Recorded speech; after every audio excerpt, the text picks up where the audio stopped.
Somebody had asked me if I would do a video about the different parts of an anvil. Now my anvil is an antique. It's probably well over 100 years old. It's an old hay budden, and that means it was a forged anvil.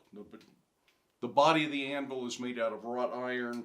The top of the anvil is made out of a hardened piece of tool steel, and that forms the face of the anvil. That's the place where most of the work is done on an anvil.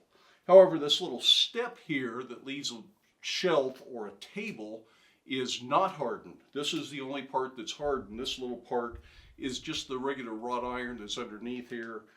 And this is often referred to as a cutting table, but I don't like to cut on it. Whoever owned this anvil before me did a lot of cutting on it. It's all chewed up and messed up. I would rather use a sacrificial plate than to cut on here, but a lot of the old timers used to use that for cutting. The round section is called the horn. And the horn can be used to help draw out material. It makes it easier to stretch it lengthwise.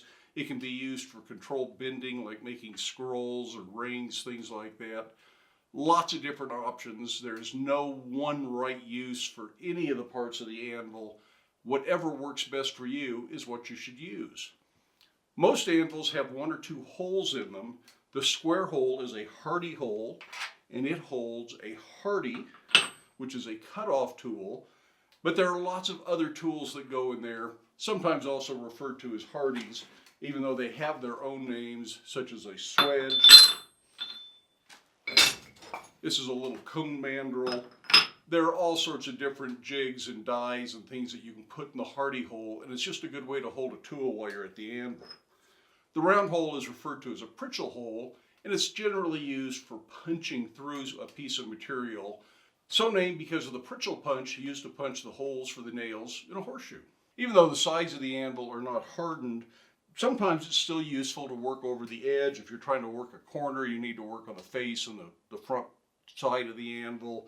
Sometimes you might even need the curve around the feet of the anvil. Whatever you need to do, it's a tool, and as long as you don't abuse it too badly, it should stand up to whatever use you need to put it through.